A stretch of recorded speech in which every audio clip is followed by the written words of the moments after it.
Thanks everyone for joining, whether good morning or good afternoon from wherever you're calling in. My name is Jack Taylor. I'm the Director of Marketing at Rainbow EcoScience, a sister company of Grow Solutions. Thank you for joining our webinar today. A little bit about Grow Solutions. They're a science-driven tree vegetation management company helping utilities and protect and preserve trees along utility right-of-ways and urban landscapes. Grow Solutions has a combined arboriculture expertise and research practices to deliver innovative solutions that support tree health, utility reliability, and long-term ecosystem sustainability. Couple of housekeeping items here. If you did register for this webinar and provided your CEU registration number, we have that. If you did not, please submit that in the chat or Q&A so that we can submit that as well. We'll be having one credit, one arborist credit, one utility, and one urban, as well as a half point each for the BCMA practical and science portion. If you have questions, please put them in the chat. I put a inform there as well in our Q&A and chat box already. So do not use the chat for questions. Use the Q&A box. We will have a portion at the end of the talk to go over those questions. And that's about it. So I will hand it over to Liz to give this talk. Thank you for joining. Thanks, Jack. I appreciate it. Yes, welcome to the Science of Paclobutrazol, a tree growth regulator. I'm really pumped to have this conversation. I'm a huge nerd for these sorts of things. So again, thank you all for taking the time to come hang out with me today. And I'm going to pretend it's because you're genuinely like super pumped about TGRs too, and not just here for the CEUs. My name is Liz Westberg. I am, as stated, a huge tree nerd. I'm also the business developer for Grow Solutions. As Jack explained a little bit there, we do tree growth regulator applications and pretty much only tree growth regulator applications in the utility side of the world. So dealing with trees under power lines, helping extend out that time before a tree has to be pruned again and keeping them healthier in the meantime. So a little bit about how I know so much about this. As you can see, I have a lot of hard hat stickers on my helmet there. None of them are a PhD though, and that's probably for the best because I would be even more of an insufferable know-it-all if I did have one. But what I do have is the ability to take some of these more complex topics and break them down into easily understandable, digestible bits, and no real fear of talking in public. So that is why I am here speaking to you today. Grow Solutions does our work in, I think we just went up to, we added our 27th and 28th states this year. So 28 different states around the US. I think we're in somewhere in the 600,000 tree range of how many trees we've treated over the last 12 to 14 years, depending upon when you start the clock, for almost 50-ish different utility partners. So we've got a fair amount of experience in this sphere. I personally have been working with TGRs for about 8 years now. And one of my colleagues who's on this call, I think I did some gut math, and I think he alone has treated 30,000 trees individually, and doing it about the same amount of time. So we've been working with this product a lot. And it's actually his fault that I'm doing this topic to begin with, because some years ago he asked me when I was the trainer on the team, how exactly does paclobutrazol, does Cambistat work in the tree? And I don't like being asked questions that I don't know how to answer, so I dove into it and I read all the research papers, and I took what was relevant and understandable and put it into this presentation today. So today, specifically, what I'm going to get into is we're going to go a little bit over what exactly plant growth regulators or tree growth regulators are, and some other examples out there, and what Cambistat is versus isn't. Then I'm going to dive specifically into the science of how it works down in the plant tissue, pretty in depth. Some of the effects of paclobutrazol and TGRs that you'd expect to see in the plant, including some of the health effects you'd see in the plant, and we'll wrap it up then with some examples. I got a ton of pictures to show off that we've seen over the years out in the field. I also wanted to take a moment, a little bit of disclosure here. Jack alluded to this before. Grow Solutions is a sister company to Rainbow EcoScience. We're both subsidiaries of Rainbow Company, so I wanted to make it very clear that I'm associated with a company that makes, produces, and sells Cambistat, which is the primary TGR I'm going to be talking about today, active ingredient paclobutrazol. That said, that said, I don't work for them. I don't sell Cambistat. I use it. Our team does not sell that product, but man, do we go through 20, 30 plus thousand gallons per year. So we use this stuff pretty extensively. And EcoScience, I've borrowed a lot of some of their diagrams or research from over the years, but they can't tell me what to say. I kind of do my own thing. So they can try, and some of them do. But so I'm affiliated, but I don't actually work for them. I just wanted to make that disclosure clear from the beginning. Okay, so all that stuff out of the way, diving right on into it. We're going to start out with just some examples and a little bit about the reputation or history of plant growth regulators because it is surprisingly complex. So plant growth regulator is a mode of action, right? So that is the way a pesticide works to control an organism. TGRs like Cambistat and others are categorized as pesticides by the EPA. They're subject to all the laws associated with that, and that is the defined mode of action for this product. So plant growth regulator is in itself a category within pesticides that also includes some herbicides that are damaging to the plant. So there's a little bit of a confusion sometimes within the industry when plant growth regulator as a term is used because it can also mean things like this. So triclopyr. Now I'm not ragging on triclopyr. I love it. It's a great active ingredient, really good for controlling invasive species and other such things. But triclopyr is also a plant growth regulator by this category. It regulates the growth of plants by killing them. The really short version of that is the plant will start rapidly trying to grow and it uses up all of its available energy, so much so that it then dies if treated appropriately. The picture that I got up here is an elm, a young elm that did get sprayed down with some Garlon, but did not get enough to actually get it all the way. So you have this weird pseudo growth of the plant that survived, but the herbicide damage that you can see on that one as well. So I got a buddy who sells this stuff in the industry, and he'll use the term plant growth regulator, and a piece of me dies every time when he says it out loud because there is still some confusion about which one specifically we're talking about. So when I say tree growth regulator, usually I'm talking about the ones like Cambistat, Paclobutrazol that we're using on the trees, but not trying to hurt them. There's also such a thing as what we'll call type 1 plant growth regulators out there. Famous example would be the Kegulac sodium, Atramic being one of the brand names for that one. What this stuff does is it inhibits cell division by blocking DNA synthesis. So I still hear some people too who are more familiar with the old style PGRs that end up kind of harming the plant. You get the brownouts, you get the weird kind of lumpy growth that happens afterwards because the cells aren't dividing, the plant isn't growing. It leads to other issues of health for that plant, and it's not something I see used a ton in the right of way, but it is something that's out there, and there's still some confusion about that as well. So I'm not talking about either of those things. What I am talking about is our type 2 plant growth regulators, which specifically are used to reduce internodal growth. So these don't stop the growth of the trees or the plants or whatever or whichever kind of plant you're using them on. They just reduce the growth of the stems primarily and a few other things that you'll see as I get through this presentation. So a few kind of famous examples here, most common examples, paclobutrazol right there in the middle, fliprimidol and uniconazole are three of the more common ones. The others in particular are widely used in greenhouses, as this particular study is showing off the use of the product for small plants in a greenhouse setting, in containerized settings. Very commonly used. But what they do is they slow a process called cellular elongation. And I'm going to get into that in depth as we go along here, but they don't actually stop the growth. So plants are still growing, cells are still dividing, they're still healthy. Everything's just a bit smaller as it goes. So looking at a nice example of this one, paclobutrazol is what I'll be talking about pretty much exclusively from here on out. The tree continues to grow, but the plant parts are just a little smaller. So there's a lace bark elm on the table of an Italian restaurant in a park outside of a parking lot in Oklahoma, I believe this one is from. The top one, obviously, is the one that was treated and is pretty well regulated. The bottom one is from a different tree in that same parking lot that was not treated, and we'll talk about what exactly causes these physiological differences as we go along. Right now, in fact, that's the next section. Okay, so Paclobutrazol has been around since the 70s is when they really started looking at it a little harder.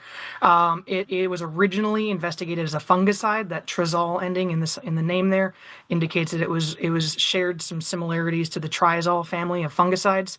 However, as they were looking at it for use as a fungicide, they noticed it wasn't very good at controlling very many fungi when treated in plants.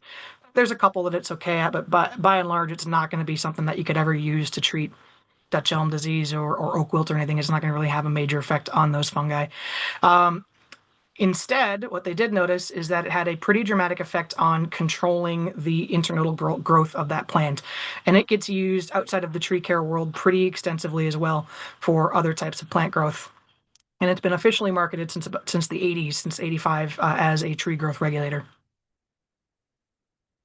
Um, Several different labels. Again, I use Cambistat because for a variety of reasons, but so many other different labels out there of paclobutrazol. There are foliar sprays. There are formulations that are meant for turf. They use this product pretty extensively in golf courses as well as sod farms and things like that. And of course, in the tree world, we're using it as soil injections, as you see pictured here with the backpack pump, as well as basal trenching on the trees and some shrubs.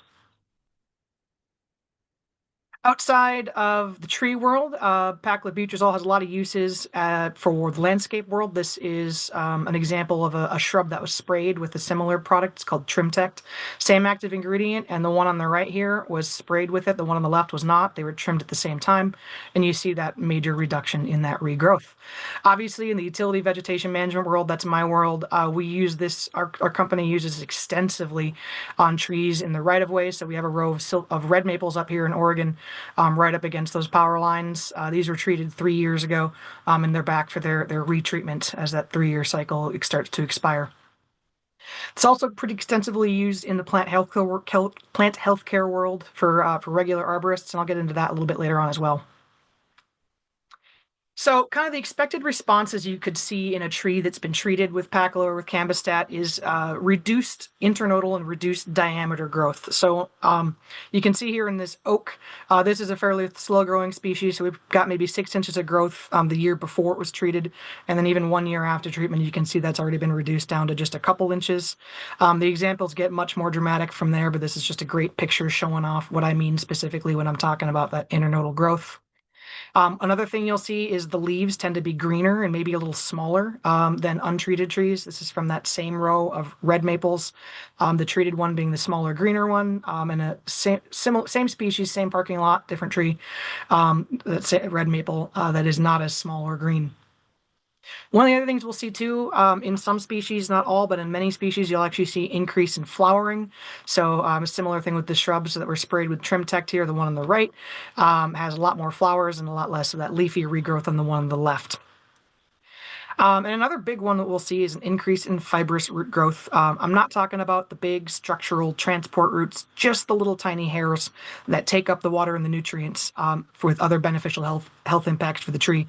Ton more about that a little later on, but these are some of the main changes you would expect to see in a tree that's been treated with paclobutrazol. All right, we're going to jump into some of the science stuff now. I hope you are proton pumped. I know I am. All right, every single time we talk about changes in plants and tissues, we got to talk about hormones. And what is a hormone, you ask? It is a signal molecule produced in organisms' tissues that control the growth and tissue development, gene expression, stress response, right? In humans, we have our cortisol and other fun stuff like that, as well as the regulation of various processes within the organism. So they're just little chemical signals that any organism will use to help manage how it grows or how it responds to things in the environment. All right, very basics of a hormone.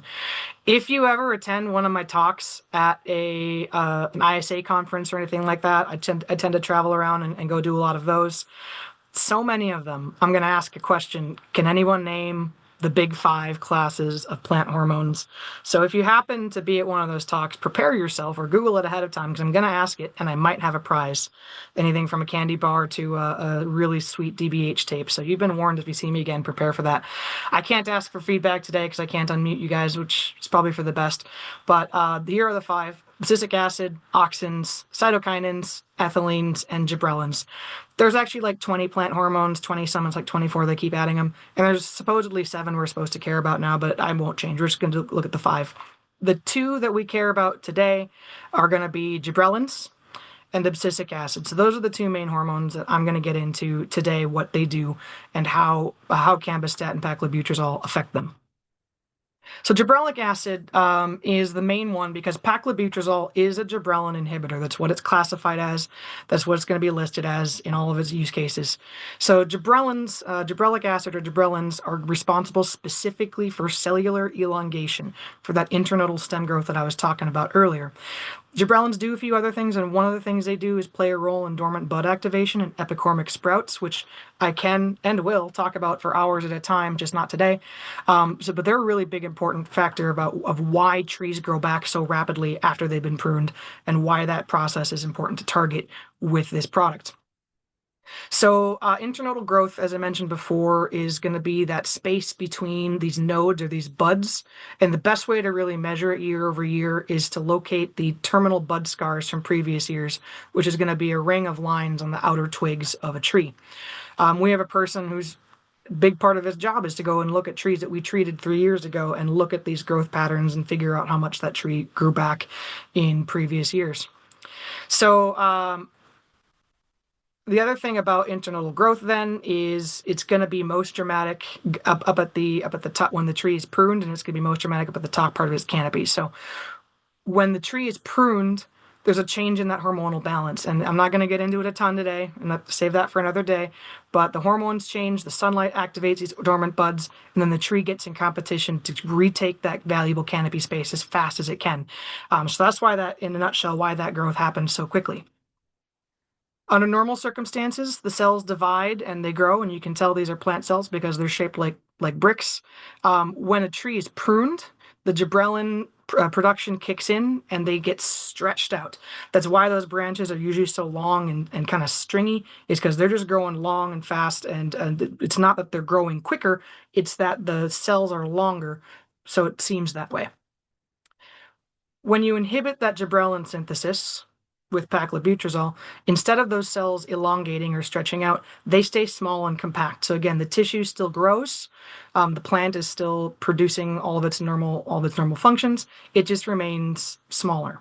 Now that energy gets redistributed, and it has to go somewhere. Where does it go, you ask? Well, I'm going to get into that a little later, so I'll keep that question in the back of your mind. So when applied to the soil, which cambistat is a soil application, so that's what I'll be talking about today, paclobutrazol is taken up by the roots and transported through the xylem all the way up to the branch tips, all the way up to the meristems. Now it's transported up through the xylem, which is important because that means it only goes up. It does not come back down and out. So the tree is treated in that root zone, and the product only moves up and out in the tree. It does not come back down into the soil or affect any other things outside that treatment zone. That paclo is then used up in the branch tips, and the reason it's used up in the branch tips is because that's the primary growth region, and it's also where a significant portion of the plant's hormones are produced. So up in the meristem is where it collects and where it functions in the tree for 3 years until it starts to wear off and the tree will resume its normal growth habits. What it specifically affects is something called the isoprenoid pathway. Yay, there's our first big word for the day, or bigger word that you maybe never heard of before. And it can be a little intimidating the first time you see it. So it is essentially, this is a very simplified version that I've got up on the screen here. The full version of the isoprenoid pathway looks like this. It's huge. It is a very important process within plant tissues, and this is not a microbiome class, so we are not going to dive into this in any real detail. I just wanted you to appreciate that this is a pretty massive set of functions for the life of these plants. So what the isoprenoid pathway does is it's responsible for producing a lot of different hormones and metabolites in the tree. And again, these are the chemicals that tell the tree how to grow, in which directions to grow, what types of tissues to produce. So this is what the tree is producing. It's responsible specifically for gibberellins and abscisic acid and cytokinins and many, many, many more that we're just not going to get into. You could think of the isoprenoid pathway as a molecular assembly line, and I absolutely love this animation. I stole this off of YouTube. It's specifically fatty acid synthesis, so it's not gibberellins in the isoprenoid pathway, but it's going to be a very similar process. What's going on in this pathway is these different molecules, these enzymes, are passing along the hormone in progress, if you will, slapping on a carbon here, slapping on a hydrogen there, and sending it on down to the next step to eventually produce that end stage hormone that the particular part of the pathway is creating. And this process looks similar no matter what metabolite we're synthesizing. In the isoprenoid pathway, then, if we're thinking of this as an assembly line, what paclobutrazol is doing is it is blocking specific stages of that pathway. So you could think of it as a wrench that we're tossing into the cogs of this machine. We're specifically blocking the stages of this pathway that will lead to gibberellin production. And how that works, and I put this animation together and you can tell because it's super janky, but think of these enzymes as a puzzle piece in this case, right? So we got one here, it's called carine oxidase. It's one of the ones that's responsible for those final stages of synthesizing gibberellins. It's shaped like a puzzle piece in a certain way because under normal conditions, we'll have that specific stage of the gibberellins coming in, and it's called carine at this point. They fit together because they're both shaped in a certain way, and those activating sites can activate, and boom, the correct step happens in the stage, and it moves on to the next one. Everything's happy.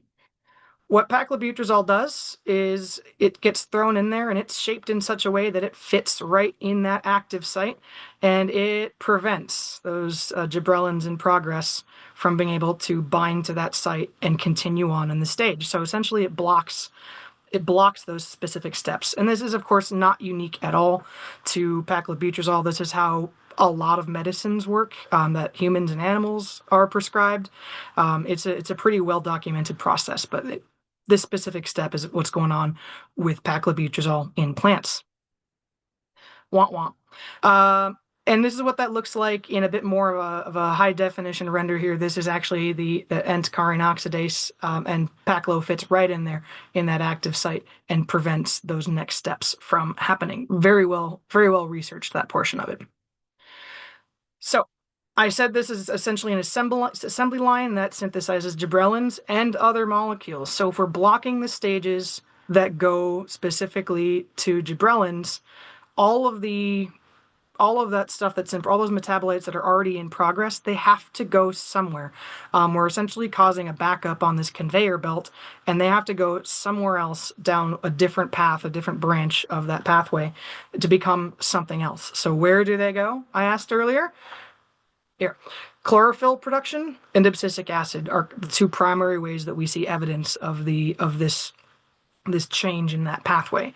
So chlorophyll, fairly obvious. That is, of course, how plants make their food with sunlight and water and oxygen and carbon, rather. They are greener because of it. We're not going to spend a ton of time on that one. Abscisic acid, though, is kind of the fun one, and that's where we see a lot of the other changes in the tree. So abscisic acid itself is a growth inhibitor, and it's because it is the stress hormone of the tree, of the plant tissue. I've also heard it called a recovery hormone. It is responsible, or it's produced when a tree is under stressing factors. So plants will produce this when they are under drought stress or other infestations or disease. But when the tree feels attacked, it's going to increase its production of abscisic acid naturally and kind of go into a self-preservation mode. So when a tree is actually drought stressed or actually being infested with something, this is very important to help it, recover or kind of grow a new portion of itself eventually. When it's not actually stressed, though, it doesn't hurt the plant for abscisic acid to be produced. It can actually help it in a lot of ways, and we'll see these physiological changes in a few different ways. So this picture here is a microscopic picture of the underside of a leaf. The arrow is pointing to one of many stomata on the underside of these leaves. And this is one example of what abscisic acid does. It encourages these openings, these stomata, to remain closed for more of the day. to prevent a couple things, specifically water loss. So when the stomata are closed, the tree is going to lose a lot less water to evaporation. That's why it's a big drought stress response for this one. And if there is no drought, it still loses less water, and we'll see less leaf scorch and a few other things that might be happening due to sunlight on that tree as well. Another thing we'll see that I mentioned earlier, abscisic acid encourages the growth of fibrous roots. Now, these are specifically the small, fine, hairy roots that don't get too much bigger than angel hair pasta. And these ones are not the big structural push in your foundation or push up your sidewalk roots. These are these small ones that are hair-like and will take up more water and nutrients from the surrounding area. These pictures are specifically from a study that Purdue did some years ago, where they were looking at trees in sidewalk planters and noticing that the ones that had been treated with Cambistat were doing significantly better than the ones that weren't, and it's because of all these extra fibrous roots that were grown by that tree and taking up more of the water and nutrients that were available in that limited growing space. One of the other things I have seen is one of the things that we know is abscisic acid plays a role in bud dormancy. It is one of the things that helps prevent trees from having their buds break too early in the winter season and the dormant season. And this is not something that's been studied. I want to be very clear about that. There's no paper published on this one, but I have seen this a lot just going out and looking at trees we've treated. I have seen that trees that are treated with paclobutrazol tend to be a little behind some of their counterparts in bud break at the beginning of the year. It's a camphor twig. I've got a pair of them in my hands right here out in California. And I saw this a fair amount where the one that was untreated, which is on the right here, you can see the greater internodal growth. They're a little farther along in that bud break than the one that was treated a few years back, which has not yet started to break those buds. Again, I want to be clear, this is not a labeled use of the product. Don't don't use it for that purpose. But it's something I've seen a lot of when I go out and take a look at these trees. What is a labeled use of the product, though, is reducing that caliper, that diameter growth as well. So here we got a cookie cut from a stem or a limb of a tree, and you can see the standard growth rings of that tree from previous years, an inch or so at a time. After it gets treated, that growth drops down to maybe a quarter of an inch, and you see a lot slower diameter growth of the trees trunk and stems as well. So this is something that we'll see used sometimes for city trees that are in sidewalk planters or whatnot to slow them down and extend how long they can keep the trees in those planters. One of the other major things that you can see in a tree that's been treated, if you're trying to figure out if one has or hasn't, is of course the color of the leaves. This is probably one of the more obvious ones you'll see just walking up to it without having to do anything special, is that increased chlorophyll production that I mentioned earlier. So in these pictures, this one's from a U of M study in Minnesota. Same species, we got red oak here. On the right is the treated one, much greener leaves, glossier leaves too, if you can tell, and that's because that waxy layer that's on a leaf, it's called a cuticle, that is thickened up as well as a result of the increase in abscisic acid. So you will see this response, much greener looking trees that have been treated. So for those reasons, paclobutrazol, Cambistat in particular, often gets used for plant health care outside of just the tree growth regulation world. That said, I always want to be very clear about this one as well. It gets used a lot for a lot of different things, and it's a great product for it. It's not going to hurt any trees, but it's not a silver bullet. It's not a cure-all. There aren't hardly anything that paclobutrazol would actually cure on its own if used as a treatment specifically for a health problem. But it does really help that tree recover. So it's often part of the treatment protocol for various different plant health care procedures. The best kind of metaphor I like to use is if you have strep throat, you're still going to need to take antibiotics to clear that up, but you might also take a cough syrup in the meantime that's going to help you recover, help you feel better in the meantime. So it's something that goes along with that treatment process. So here's a few examples of that that I famously see Cambistat used for. Stem girdled roots, right? So again, just pouring a chemical on this tree isn't going to do anything for those roots. You're still going to have to do root excavation and soil remediation. You're going to have to cut out the problem roots. After the fact, though, treat it with paclobutrazol, that's going to encourage the fine roots to regrow. It's going to encourage the tree to produce more chlorophyll. It's going to encourage the tree to grow slower and keep more of that energy in its existing canopy, and it'll help it recover after that root excavation. Chlorosis, right? This is a shortage of iron or manganese in the soil that helps keeps the tree from being able to produce enough chlorophyll. Well, there's no iron or manganese in paclobutrazol or in a cambistat bottle, so you're still going to have to do the fertilizer treatment for the soil, the to get the nutrients in there. But then you might also follow it up with paclo because it helps to encourage that chlorophyll production. Abiotic leaf scorch, so sun scorch particularly, we talked about the stomata and reducing the amount of water that's lost through leaves, through evaporation. So obviously if those stomata are closed, you're going to see a lot less leaf scorch from the sun and from high temperatures. One of the other cool ones, and the Morton Arboretum in Illinois did a study on this one, is disease prevention in a few specific cases. So in the example here, this is apple scab and some crab apples. And what happens is when the tree is treated, and you can tell it was because it's got the darker greener leaves, it again encourages those stomata to stay closed longer. And with apple scab in particular, the fungus gets in there and actually sneaks its way into the leaf through those stomata. So the fact that they're closed more and that there's that thicker cuticle helps prevent the infection to begin with. So there's a few examples of where it can help prevent diseases as well. I've got a big asterisk by this one. Paclobutrazol is sometimes used in the case of tree transplants, and the asterisk in there is that has to be kind of larger trees. So the label doesn't let you use, or just says you shouldn't use cambistat on trees smaller than 4 inches in diameter. So this would be for larger tree transplants, things that are a little bigger than you might get from your usual nursery stock. But again, it's going to help those fibrous roots start developing a little quicker, and help that tree respond to that transplant stress a little bit better, but only for our larger tree stocks. The last one I'll mention here from the plant healthcare world is construction root damage and constricted growing spaces.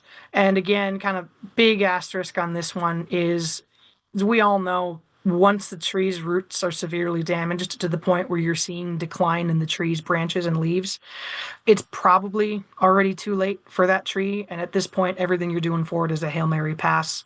So I'm not saying that, it's going to save a tree that's dying, but there have been a few high profile documented cases where it has definitely helped. So again, Morton Arboretum did a big one with a big old bur oak out there that was kind of brought back from the brink. And it's also a product I know is used at the Oklahoma bombing memorial site on the survivor tree and some of the other trees on the site they have out there, to help keep them around a little longer. Kind of next in our world of effects that you can see on the tree, now that we understand a bit more about the science of what's happening at the tissue level, is what overregulation looks like, what too much of a good thing might look like in a tree. So first, a well-regulated tree, and this tulip tree here is appropriately regulated, I would say. It's not overregulated. You can see the darker greener leaves. If you're familiar with the species, they might look a little smaller than you're used to, but otherwise the tree looks fairly normal. So we might also see in some cases, particularly after multiple treatment cycles, I call these pom-poms, the bunching of leaves at the edges of the tree. This is a post oak that I've got up here from Missouri, and oaks like to do this. Oaks don't have a ton of leaves that they grow on their interior branches. They put most of them out towards the edges. So if you're standing from a distance and looking at this tree from farther away, or from the window of this house, it's going to look normal because all these bunches are overlapping with each other and it just looks like a tree canopy. But in certain spots, if you stand under like I am here, you might see these bunches out at the branch tips because the twigs have been growing so slowly, and in this case for 6 years now, we're back for our third treatment cycle with this particular one, that all the leaves have bunched out towards the tip, or towards what appears to be the tips, because the twigs just haven't grown that much over those last several years. So this is something you might see particularly after several years and multiple retreatment cycles. Occasionally, I will see Paclo affecting other parts of the tree, and in this case, it prevented the sweet gum ball from developing all the way. I will say this was a case. This is what a sweet gum ball was supposed to look like if you've never seen one before, and this is one off of a tree that was heavily overregulated, so it prevented the rest of that fruit from finishing its development. Now, again, that is not a labeled use for the product. Do not hear me say that you can use Cambistat on trees to prevent sweet gum ball. You cannot. It's actually going to produce more sweet gum balls in most cases because it increases flowering. But in this particular case where it was overregulated, we did see that effects translate to an underdeveloped fruit as well. So it's not smaller, just never finished developing is what happened in this particular case. And this was one example of overregulation. So the real difference between what I would define as a well-regulated tree versus an overregulated tree, I heard one of my mentors in this subject once said to me something like, "A well-regulated tree just makes you go, huh, well, that worked nicely. An overregulated tree makes you say, oh dang." When you look at it, because you can really tell that it got it good. So, if you're not sure what this particular tree is when it's up on the screen, it's a basswood. So this is someone's hand, and a basswood leaf is supposed to be probably at least as big as her palm. It is not. These are very tiny leaves. A very overregulated tree.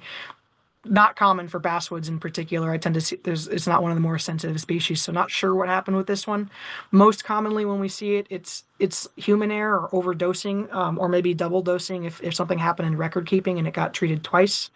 Maybe it was misidentified and treated as a higher rate category. Those are kind of two things we'll see occasionally. Um, Another thing might be constricted root space. Sometimes those trees, when they are, and those sidewalk strips, they don't have a lot of other places to get water and nutrients from, so all their roots are right there, and they take up absolutely every single drop of product, and it ends up being maybe a little overregulated. Sometimes we'll see this too, where trees in close proximity might steal product from each other. And one of them, if it's a more sensitive species, if it takes a little bit too much product from its neighboring tree because their root zones overlap, sometimes we'll see a little overregulation there. Now, the good news is that this does not harm the tree. In most cases, there's dogwoods do not like paclobutrazol. They sometimes will be harmed by treatment, so don't treat dogwoods. But in other cases, like this basswood here, this is going to go back to normal after a few years. The product will work itself out of the tree, and eventually it will just go back to its normal growth habit. So it might look ridiculous for a couple of years, and then we go back to normal. So here's kind of another great comparison. This is from Tennessee about a year ago. There's an American beech, and on the left is a completely untreated tree, nowhere near any trees that we treated. Lighter green leaves, bigger leaves. And the middle one is the appropriately treated beech, the one that got the appropriate dose. And the one on the far right was actually from a small sapling that was kind of at the base of some other treated trees. And because it was so small and it was just kind of growing there in that pseudo-natural area, it got a little extra dose for the size of the tree that it was. And you can see the smaller leaves, it didn't open up all the way. A little bit of twisty action from them as well. So sometimes we'll see this happen if nearby trees are stealing product from other ones. Probably my favorite example of overregulation before I move on from this topic is this lacebark elm again. This is out in California, and I know exactly what happened with this one. So it's the tree on the left here, the one that looks kind of like a Dr. Seuss tree with the weird scraggliness. Lacebark elms are very sensitive to this product. They're one of the lower rates that we have, and every other tree in this neighborhood had the exact same treatment date in our records, except for this one. Its treatment date was about a week later. And what I strongly suspect happened is that the technician that treated this one at the same time as they got all the other ones, including that one, which is the same species, forgot to mark this one as complete. And then a week later, somebody treated it again as they went back through to try and wrap up and close out this circuit. So human error can happen, and this likely what happened with this one is it was double dose. But again, after 3 years, it'll work itself out. It'll break out of regulation. It will go back to normal. And here's what that will look like. After the tree is breaking out of regulation, this one's one of my favorites. It's a honey locust. And honey locusts, the leaves can be either bipinnately compound, like these little ones here, or just once pinnately compound, like these big ones here. And This tree is doing a little bit of both as it starts to come out of regulation after 3 years. It's going back to its more normal growth habit and switching back to pinnately compound leaves for that branch, which is just kind of funny. Sometimes trees will also break out of regulation for just a branch at a time, particularly if the product has been cut out of that tree. So over on the right, this is silver maple. What happened here is you look at the rest of the tree higher up in the canopy, all the leaves are still very tight, all the branches are still fairly small. The rest of this tree is still appropriately regulated. But if you look at this branch right here towards the bottom, you can see a nice stub cut right there, right towards the edge of that greenery. What I'm almost positive happened here is somebody came back after this tree was treated, probably a year after it was treated, and said, you know what? The prune crews missed that branch and they went up there with the pole saw and just cut it off anyways. Well, as I mentioned earlier, all of the Pacla, all that product pools basically at the tips of these branches and the meristems. And if you cut that branch out before that end of that 3 year cycle, all the product that's regulating the rest of that branch is gone, and that branch is now free to escape regulation. And this one did. Off to the races it went. So that silver maple branch is free and unregulated from the rest of the tree. So that is something I'll occasionally see as well, and why it's important to not prune trees after they've been treated until that 3 year treatment cycle is complete. All right, so we're doing pretty well on time here. So my last few minutes before we open it up for questions, I wanted to just kind of step through some other examples of what we see of examples of trees that have been treated in the utility vegetation management and some of the things I'm seeing out there. So first things first, I just wanted to show off exactly what treatment looks like when we're doing it at scale here. So this is a technician using a device called an HTI. It's a soil probe. Attached to a hose, and that is delivering the product down into the root zone right around the base of the tree. So we're doing applications just around the first foot or so of that root flare, so that we're maximizing the just that tree getting the product and minimizing maybe one of these other shrubs stealing some of it. So that's what the process looks like.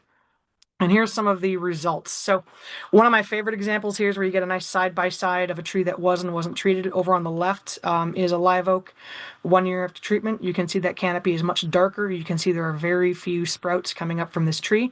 On the right, same species, trimmed at the same time. It's also a live oak, and it's much lighter green. And you can see, we've got a couple feet of regrowth stems even after that 1 year coming back up towards those power lines. So one of my all-time favorite comparison pictures. Again, with the northern red oaks, you can really see the difference both in the reduction of growth as well as the color of the leaves.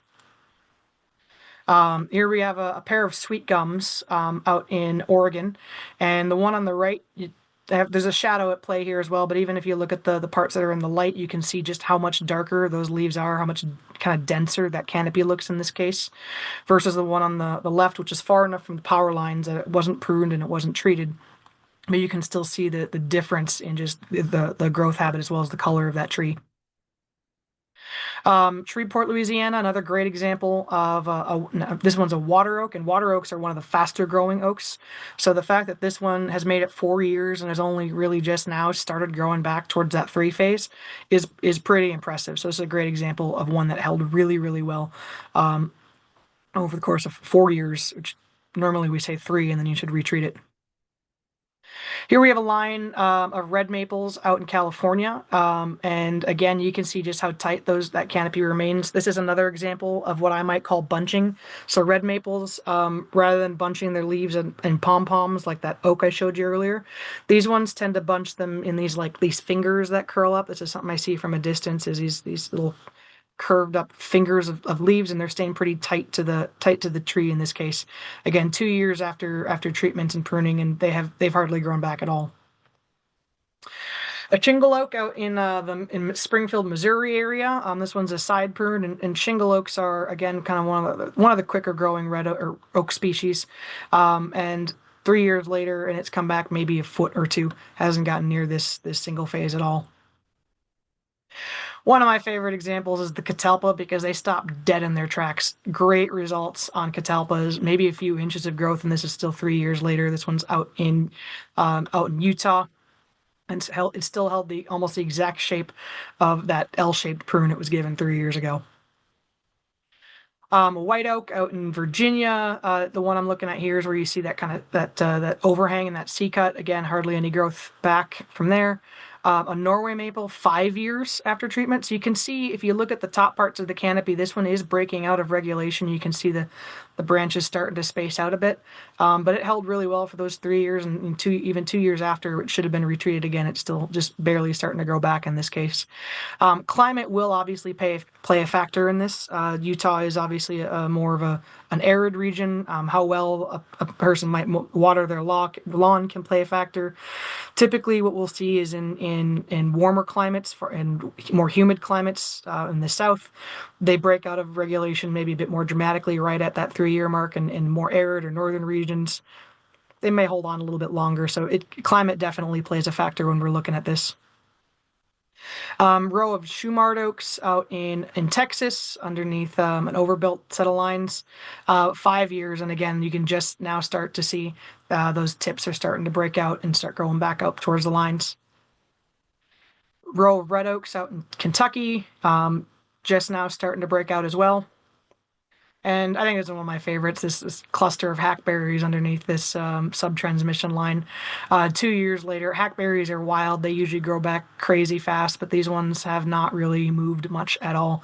Maybe a foot or so. We see these are all obviously really positive examples, but we can see some pretty dramatic, great results as we're looking through these. So I hope that in the last 50 minutes or so, I have been able to explain in an acceptable amount of detail exactly what's happening in the tissue level and the cellular level of that plant. And with that, I will just kick it back to Jack and see if we have any questions that have popped in while I was talking. And if you haven't had a chance to enter them in there, throw your questions in the Q&A right now. Jack, we got anything? We don't questions that the people had submitted their CEU numbers. So giving No everyone worries. a chance just a little bit longer here to submit some questions Sure. to the Q&A box. Absolutely. Well, if anyone's doing that while we're here, while we're waiting for any questions that might pop in, feel free to grab my contact info. I'm not shy about sharing, this information around. You can find me on LinkedIn pretty easily as well. I'm fairly easy to get a hold of in that regard, and I always love taking a chance to talk more about some of this stuff. We have a question on the shelf life of the Shelf product. life of the Jack, you may actually know that one a little better than I do. Unopened, I'm not 100% sure what the shelf life of the product is. Once we open it, it's recommended that you use it within that season, within the next few months. Jack, do you have anything you would add about the shelf life of Cambistat? No, I agree with that. Off the top of my head, I cannot remember what an unopened bottle shelf life would be, but we can absolutely follow up to the group here. While I'm thinking of that as well, I will say too that it does not like to be frozen. So if you have a bottle of Cambistat or something, make sure it's stored someplace more indoor temperatures. If you let it drop below freezing too much so that the water in the bottle actually starts to freeze, you can start running into some weird kind of separation that happens within that bottle and loses its effectiveness after that, turns a weird color. So do store it as well in a temperature controlled facility. Dosage and frequency per tree. So there's a question in here. Sorry, I know Jack, you're probably looking at that shelf life up somewhere. What is the dosage and frequency of a tree per tree? It You're not gonna like the frequency. I can tell you the frequency, as according to the label, is every 3 years. A tree should be treated. That being said, you can use an arborist can assess a tree. There are circumstances where we might treat it again sooner. For example, if the tree has been pruned again since it was last treated, or if it's just not responding for some reason, we can go back earlier than 3 years if need be, but 3 years is what's recommended. You can also wait and do it again later after 3 years if it's still showing good signs of regulation, but 3 years, according to the label, is the frequency cycle. The dosage is going to be on the label as well, and it's going to be broken down by the tree species and the size of the tree. So the Cambistat label, I'm less familiar with other labels of paclobutrazol, so I'm speaking specifically about the Cambistat label. I think we have rates now for 200 some different individual species of trees that are well documented, and there's a whole like tech support team that I often get pestered to see if we have a rate for if we've ever treated some other weird ones. And so the tree species is going to determine what the dosage rate is for that tree, and sometimes even the tree size. And then based on the diameter, breast height is how you determine specifically how much product to give that tree. So I don't have a single answer for you. For any given tree, it gets determined on a one on a specific tree by tree basis. And I would just Good add to question. that is that we have, yeah, rate charts and several other materials to support specifically Cambistat backflow product that we distribute. Got another question in here. How long does it take the TGR to reach the ends of the branches? And I remember before being told it can't be applied before or after trimming the first time. So if you applied it before trimming, wouldn't you potentially cut out the chemical?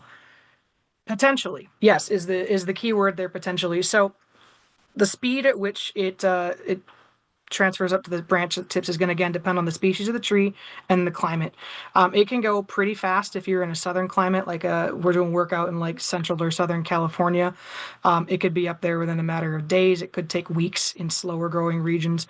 The season's going to make a difference. Obviously, if you're in the dormant season in the more temperate part of the country, it's not going to move very fast at all if the tree doesn't have its leaves and isn't doing its uptake. So again, that's not a very specific answer. It's going to be tree by tree and where you are in the country. Now, with regards to timing it for pruning, that does make a difference. And this is something that I have a lot of conversations with our utility partners about when exactly we are timing our technicians to be out there doing the application versus when they're doing the pruning. You can do it before or after. The label says up to 60 days before, 60 days after. I personally find that being a few weeks before the pruning is probably the best spot to be to get like the most regulation on that regrowth. But if you are too early, to your point, if you're more than that 60 days before pruning, you do run the risk of cutting out some, probably not all, but some of that product that's already up there in the branch tips. So it's definitely something where you don't want to go too early before the pruning date because you do run that risk if it's more than more than a few weeks ahead of time. That said, if you're too late, if you are, more than a couple months after that pruning date, you are going to miss that first flush of that hormone production. So the gibberellins we talked about. Once the tree is cut, the tree is going to send the hormones production goes into overdrive. Again, that change in sunlight and the loss of in this case, the auxins that are on the branch tips are going to inspire that change in hormones, and you're going to start getting that gibberellic acid production. If you miss that, the Paclo isn't going to undo all the gibberellins that are already produced. So that first flush is still going to be pretty aggressive. You will see a reduction on years 2 and 3, so you'll still get some regulation, but you're not going to control that first flush of regrowth as well as you would if you've been closer to that prune date. So in a perfect world, yeah, you'd treat them right around the same time as you do the pruning. A few weeks early or a few weeks late, you're still going to get really good results. I personally, from what we've seen, think the sweet spot's usually about 2 to 3 weeks just before pruning, and that's the best time to do it. All right. How far in advance should a tree be treated if we are trying to prepare it for construction-related stress? A year would be my answer for that one. If you know ahead of time, if you're a whole year ahead of time, you're going to get a full year of both increasing the chlorophyll and such out in the leaves. You're going to get a full year of developing those extra fibrous root hairs in the ground. If you know a full year in advance, that's plenty of time. It doesn't need to be a full 3 years ahead of time, but 1 year you're really going to start seeing the good results in that tree in regards to the physiological changes. Even like depending upon when in the season we're doing it. So even if it's like a spring construction project, doing it the fall before would still be really helpful because you'll get those changes in the growth when the next growing season starts up in the spring. Is there a specific time of year or even after trimming that it should be treated that is most effective? That's a great question, and I don't have a specific answer for that one because it's something I'd love to actually do more studies for. Um, I'd think, or I would say rather, that the best time of year is going to actually just be when the tree is trimmed. I think if you wanted to like absolutely like nail it for that particular tree, if you do the trimming in the fall when it's growing, when its growth is already starting to slow down naturally as we're moving towards fall obsession, right, for leaf drop and whatnot. And you pair it with the TGRs then, and you get that whole dormant season for everything to kind of pool up before the growth really starts again. That would be my working theory that I don't have data to support for when you would probably see the best results, just based on how I know it works in the tree. So there isn't a specific answer to that one. Timing with pruning is still more important than seasonality. But if you get to choose when you're doing your pruning, I would choose doing it in the fall as the tree is starting to go into dormancy and doing the treatment at the same time. Okay, and looks like I think there's one more question I haven't answered yet. While doing the drenches, I thought it was supposed to be out to the drip zone area and not 2 feet past the base. Let's see if I can get this one. So the trenching, and I might have to go back to the picture and make sure I'm talking about the same thing.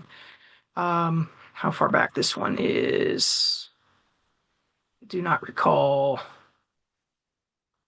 Got to be here somewhere. We're talking about this, right? This doing the basil drench, hopefully. If not, that's the question I'm going to answer. So this is the as pictured is the correct method for doing the trenching around the tree. You're just supposed to follow the root flare if you're doing the drenching around the base of the tree. You can follow, particularly in something like a silver maple where they've got that root plate there and they've got a lot of surface roots. You can follow those surface roots out a little ways if you need to, but in most trees you want to stay real near the trunk. So Cambistat's not like a regular fertilizer where you are doing, those kind of a grid all the way around, all the way out to the drip zone. With Cambistat, we want to make sure that it is as close to that specific target tree as possible, because this is where we can be most certain that there is a concentration of roots that belongs to this tree specifically. Unless you're going to like radar the entire lawn, which I think most people aren't. Once you leave that root flare zone, you don't really know where those roots go. They move around a fair amount. You don't know what other roots from other trees have come in. So it's really a stats game at this point of being most certain when we're doing either a soil injection or a basil drench that we want to be right here next to the root flare of the tree. I hope that answered the question. If not, please feel free to retype that one and submit it again. Do we have any other questions?